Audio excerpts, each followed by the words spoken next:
مشتبہ نے ہمت جمع کر کے بہت اہم سوال پوچھا، جس پر حمزہ نے نہایت سنجیدگی سے اس کی جانب دیکھا۔ اس کے اس طرح سے دیکھنے پر مشتبہ لمحے بھر کے لیے گڑبڑا اٹھا۔ سردار صاحب، ہم آپ پر شک نہیں کر رہے، مگر یہ بہت اہم ہے۔ اب کی بار وہ نظریں جھکا کر بولا، کیا آپ کو کسی نے یہ نہیں بتایا کہ میرے سر پر دستار باندھنے والا حاتم عبد الرحمن تھا؟ میں اسے کیوں ماروں گا جس نے مجھ پر اتنا بڑا احسان کیا؟ اس کی آواز بلند ہو گئی۔ باقی سب لوگوں نے چونک کر گاؤں کے نئے سردار کو دیکھا۔ وہ غصے میں نہیں تھا، مگر پھر بھی مشتبہ اس سے خائف ہو گیا۔ وہ خود بھی سردار بن سکتا تھا، مگر اس نے مجھے سردار بنایا۔ میں اپنے محسن کو نقصان پہنچانے کے بارے میں سوچ بھی نہیں سکتا۔ اس کے اس قدر اونچا بولنے پر اس کے ساتھ کھڑا تیمور گھبرا اٹھا، جبکہ مشتبہ کے چہرے پر شرمندگی چھا چکی تھی۔ معافی چاہتا ہوں سردار صاحب، آپ بالکل ٹھیک کہہ رہے ہیں۔ اس نے معاملات سنبھالنے کی کوشش کی، جبکہ حمزہ کے چہرے پر اب تک خفگی چھا چکی تھی۔ اب میں چاہوں گا کہ مجھے یا میرے خاندان والوں کو اس معاملے میں بھی پریشان مت کیا جائے، کیونکہ یہ ایک حادثہ تھا۔ اسے قتل بنانے کی کوشش نہ کی جائے تو بہتر ہوگا۔ اس کی گونج پر مشتبہ نے اس بات میں سر ہلایا۔ جی سردار صاحب، یہ ایک حادثہ ہی تھا۔ بہت بہتر۔ تیمور، ان ہڈیوں اور حاتم کے سامان کو حویلی میں پہنچانے کا انتظام کرو۔ حاتم کا جنازہ شاہ حویلی میں ہوگا، وہ تیمور سے بولا تو مشتبہ چونکا۔ مگر سردار صاحب، ابھی پولیس کی کارروائی۔ حمزہ نے ایک ہاتھ اٹھا کر اسے اپنا جملہ مکمل کرنے سے روکا۔ اس پولیس والوں کی منمانی بہت ہو چکی تھی۔ پولیس جتنی کارروائی کرنا چاہتی ہے وہ کر چکی ہے، اب آگے کا کام میرا ہے۔ یہ ہمارے خاندان کا مرد تھا، اس لیے اس کا جنازہ شاہ حویلی میں ہی ہوگا۔ اب وہ بول ہی رہا تھا کہ مشتبہ کا فون چنگھاڑ اٹھا۔ حمزہ نے قدر ناگواری سے اس کی جانب دیکھا۔ مشتبہ معذرت کرتا وہاں سے دور ہٹ گیا۔ تیمور سوالیہ نظروں سے حمزہ کی جانب دیکھ رہا تھا، مگر حمزہ اس وقت اس کے کسی سوال کا جواب نہیں دینا چاہتا تھا، سو خاموش رہا۔ چند لمحوں بعد مشتبہ جھکے کندھوں کے ساتھ واپس اس کی جانب آ رہا تھا۔ حمزہ نے اس کی چال میں موجود تبدیلی کو چمکتی آنکھوں کے ساتھ دیکھا اور اس کے پاس آ کر رک گیا۔ آپ سر حاتم کا سارا سامان لے کر جا سکتے ہیں۔ یہ ہڈیاں سر حاتم کی ہیں اور یہ خون بھی انہی کا ہے۔ سر حاتم کا انتقال ہو چکا ہے۔ حمزہ بے ساختہ ہی چند قدم پیچھے ہٹا۔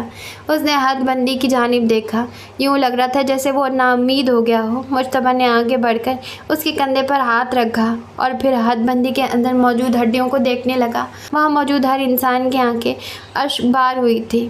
اگلے آدھے گھنٹے کے دوران حمزہ کی سیاہ گاڑی، جس کے پیچھے تیمور کی گاڑی تھی، اور پھر ایک ایمبولینس سائرن بجاتے ہوئے حویلی کے دروازے سے اندر داخل ہوئی۔ سائرن کی آواز پر سب چونک اٹھے۔ حافظ، جو پاؤں صوفے پر چڑھائے بیٹھی تھی، فوراً کھڑی ہوئی۔ حبور، جو اس کے ساتھ بیٹھی تھی، وہ بھی چونکی۔ حافظ اپنا دوپٹہ چہرے پر پھیلائے باہر کی جانب بھاگی۔ اس کا دل اس قدر زور سے دھڑکنے لگا کہ اس سے لگا کہ ابھی باہر نکل آئے گا۔ ہاتھ کپ کپانے لگے، جبکہ پاؤں تیزی سے حویلی کی زینے اتر رہے تھے۔ حویلی کی لاؤنج میں موجود خواتین کا مجمع اکٹھا تھا، مگر وہاں کوئی مرد نہیں تھا۔ حافظ کی بے چین نگاہیں دروازے کی جانب اٹھی تھیں۔ وہ شل ہوتے اعصاب کے ساتھ زینوں کے کنارے کھڑی تھی۔ غالباً اندر خبر موصول ہو چکی تھی، اس لیے کچھ دیر پہلے جن آنکھوں میں ان کے لیے اس قدر کدوت تھی، اب ان میں محض افسوس چھایا تھا۔ حافظ سے کچھ فاصلے پر حبور آ کھڑی ہوئی۔ اسی لمحہ حویلی کے دروازے سے حمزہ اندر داخل ہوا۔ اس کی نظریں حمزہ کے چہرے پر مرکوز تھیں، جس پر تھکان واضح دکھائی دے رہی تھی۔ حمزہ کی نظروں نے حافظ کے چہرے تک کا سفر بہت تیزی سے طے کیا تھا۔ نقاب سے جھلکتی اس کی آنکھوں میں خوف دیکھ کر اسے یوں لگا جیسے وہ ابھی ڈھہ جائے گا۔ وہ بائستگی سے اس کی جانب قدم بڑھا رہا تھا، جس نے اپنے دوپٹے کو مضبوطی سے پکڑ رکھا تھا۔ وہ اس سے چند قدموں کے فاصلے پر رک گیا۔ حافظ کو اس کے چہرے پر لکھی تحریر پڑھنے میں کسی دقت کا سامنا نہیں کرنا پڑا تھا، مگر وہ یہ بات جاننے کو قطعاً تیار نہیں تھی۔ اس نے نفی میں سر ہلاتے ہوئے اس کی جانب دیکھا۔ اسے اس حالت میں دیکھ کر حمزہ کے گلے کی گلٹی ابھر کر معدوم ہوئی۔ وہ جو راستے میں سوچ کر آیا تھا کہ حافظ کو کن الفاظ میں تفصیلات بتائے گا، وہ سب الفاظ اس وقت سراب ثابت ہو رہے تھے۔ وہ پوری دنیا کے سامنے پورے یقین کے ساتھ جھوٹ بولنے والا سید حمزہ شاہ اس وقت حافظ کے سامنے ایک سچ نہیں بولا جا رہا تھا۔ اس لمحے اسے شدت سے احساس ہوا کہ وہ بھلے پوری دنیا سے جھوٹ بول سکتا ہے، مگر اس لڑکی کے سامنے اس کی زبان گم ہو جایا کرتی ہے، وہ اسے جھوٹ نہیں بول سکتا۔ اس نے گہرا سانس بھرا اور پھر حافظ کی جانب دیکھا۔ اسے یوں لگا جیسے اس کی سیاہ آنکھیں اسے تسخیر کر رہی ہیں، اور وہ تسخیر ہونے کے لیے مکمل طور پر تیار تھا۔ اس کے تمام جذبات جھوٹے ہو سکتے ہیں، فریب ہو سکتا ہے، مگر اس ایک لڑکی کے ساتھ جڑا ہر